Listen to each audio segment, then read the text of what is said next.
Baiklah, Assalamualaikum warahmatullahi wabarakatuh. Perkenalkan, nama saya Nabila Sahan dengan NIM 4012311105. Dengan ini, saya ingin membuat tugas video dalam hukum diplomatik yang diampu oleh Bapak Sintong. Nah, pertanyaannya, di dalam hukum diplomatik terdapat prinsip-prinsip. Coba jelaskan secara detail prinsip-prinsip hukum yang dikenal dalam hukum diplomatik.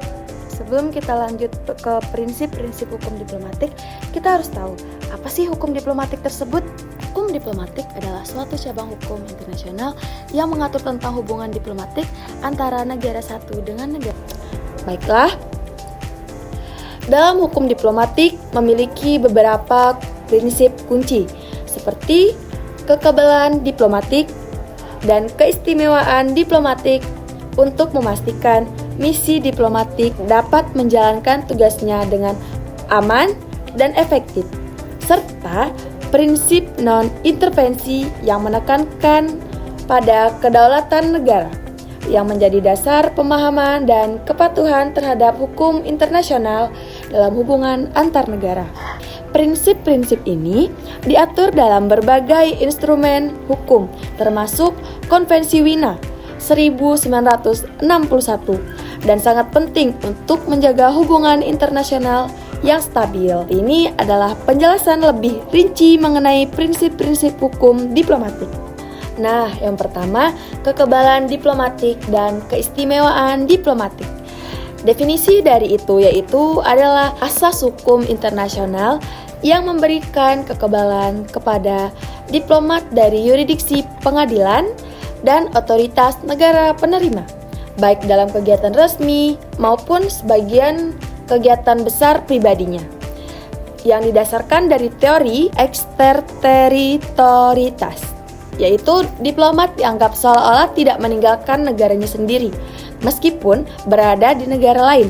Yang kedua yaitu teori karakter perwakilan. Diplomat dan perwakilan diplomat memiliki negara dan kepala negara pengirim, sehingga kekebalan diberikan untuk menghormati negara pengirim, kebesaran, kedaulatan, dan kepala negaranya. Yang ketiga yaitu teori kebutuhan fungsional. Diplomat perlu diberikan kebebasan dan kekebalan seluas-luasnya agar dapat menjalankan tugasnya dengan lancar dan efektivitas. Teori ini diadopsi oleh Konvensi Wina 1961.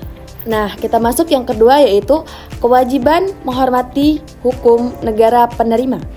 Meskipun memiliki kekebalan, diplomat tetap diwajibkan untuk menghormati hukum, peraturan, dan adat istiadat negara penerima, meskipun mereka tidak tunduk pada yurisdiksi negara tersebut. Nah, untuk yang ketiga yaitu wilayah perwakilan diplomat dan korespondensinya tidak dapat diganggu-gugat. Misi merupakan wilayah kedutaan atau konsulat tidak dapat diganggu-gugat oleh otoritas negara penerima, termasuk hak untuk masuk tanpa izin. Korespondensi diplomatik yaitu korespondensi dan tas diplomatik juga dilindungi loh dari penggeledahan dan penyitaan. Nah, yang keempat yaitu prinsip resiprositas, yaitu negara seringkali mematuhi prinsip resiprositas dalam praktik hukum diplomatik. Ini berarti suatu negara memperlakukan diplomat di negara lain dengan buruk. Negara tersebut berharap diplomatnya akan diberlakukan dengan cara yang sama di negara lain dan sebaliknya. Nah, yang kelima yaitu prinsip non-intervensi.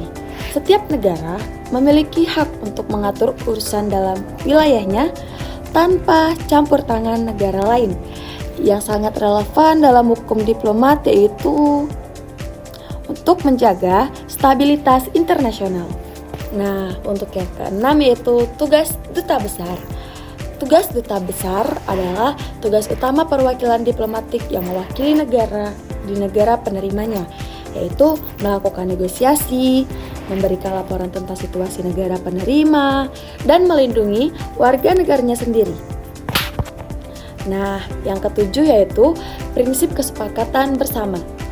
Hubungan diplomatik hanya dapat terjadi atas dasar persetujuan atau kesepakatan bersama antara negara pengirim dengan negara penerima.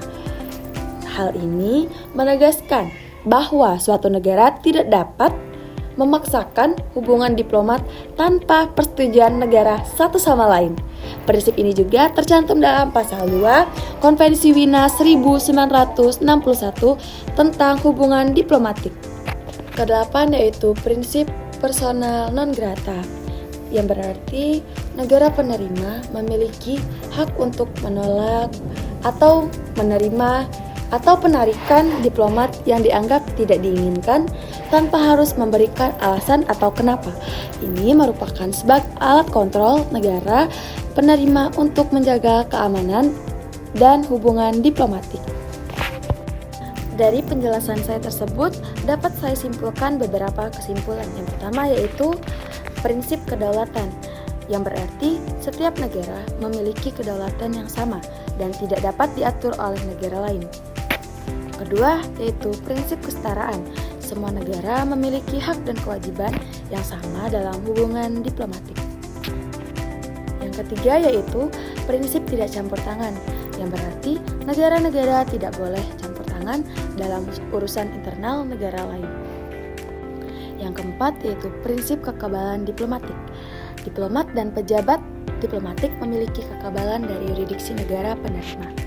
Yang kelima yaitu ada prinsip keamanan diplomatik, yang berarti negara-negara memiliki kewajiban untuk melindungi keamanan diplomat dan pejabat diplomatik.